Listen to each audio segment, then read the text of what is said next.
Welcome to the Start, Stumble, Survive and the Watkins and Entrex podcast. This is Steve Watkins, your host, and where entrepreneurs tell the truth, the whole truth, and occasionally the funny truth. Allow us to continue to Chapter 4 from my book appropriately named Start, Stumble, Survive. This is Chapter 4. Some lessons don't click until life hits you hard and forces you to pay attention. Repeatedly. Education is one of those. Ironically, while we're in the process of learning, we resist it with the same enthusiasm toddlers reserve for bedtime. High school felt like survival politics. College was just confusion with a student ID, hangovers, and too much coffee. Somehow, we're expected to figure out our entire future at 17, as if anyone actually knows what they want to do for the next 40 years. Because that makes sense. My father came from the silent generation, where success followed a clean, linear path. Study hard, get a degree, work for the same company until they give you a gold watch and a sheet cake that tastes like drywall, retire, golf, die in khakis. My sister followed a similar path, structured, respectable, me too-ish. And then there was I, the proud owner of a liberal arts degree, which to my family translated roughly as well-rounded and unemployed. Thus the black sheep role became mine, equal parts defiance and dread. In college, I dabbled in astronomy, philosophy, business, and less officially, stereo engineering. My true education came from hands-on projects, especially theater set design and fraternity party acoustics.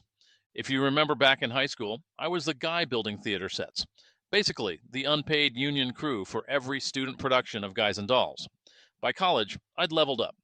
Now, I was teaching future drama majors scene-stealing stunners, which was how to use power tools as part of their thespian curriculum.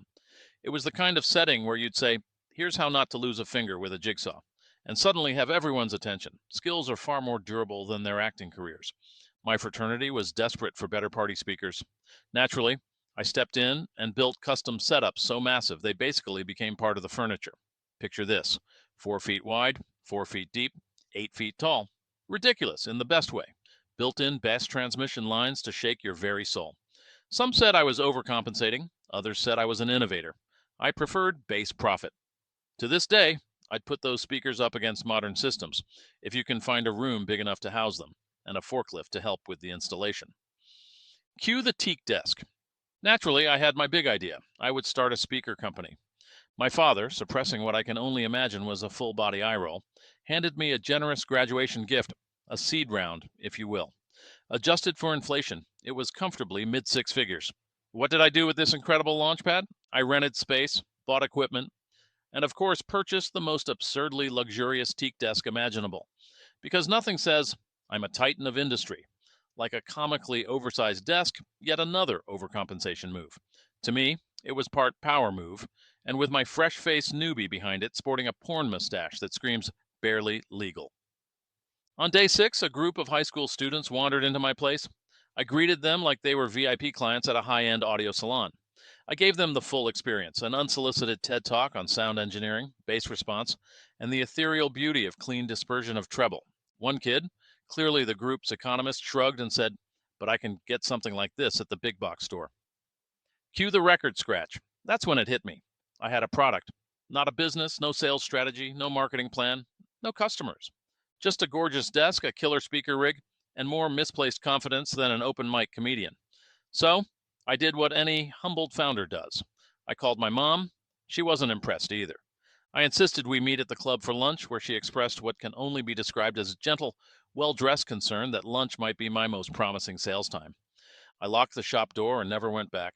And just like that, my first official business died, at the impressive age of 6.5 days, including the lunch commute. My dad didn't speak to me for 6 months. Some might call it disappointment. I called it a sabbatical. My sister added it to her ever-growing list of reasons I am the favorite. And me? I learned more in that 1 week than I had in 4 years of college.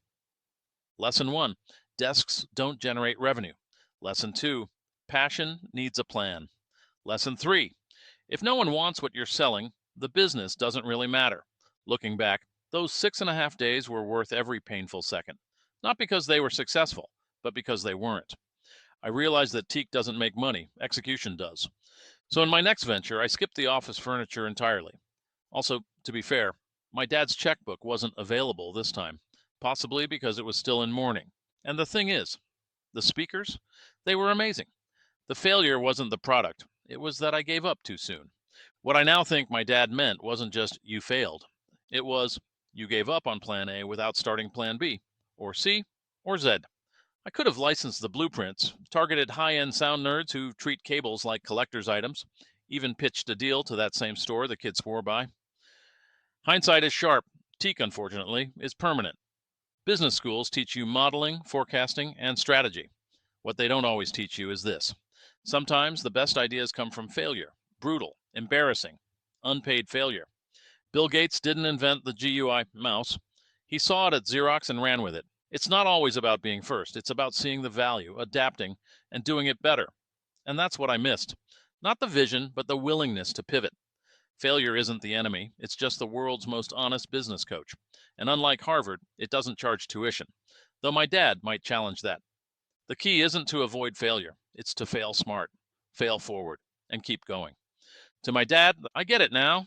And to anyone thinking of quitting, maybe don't. Maybe sit on the floor for a while first. It's humbling. And oddly, it might just change your life.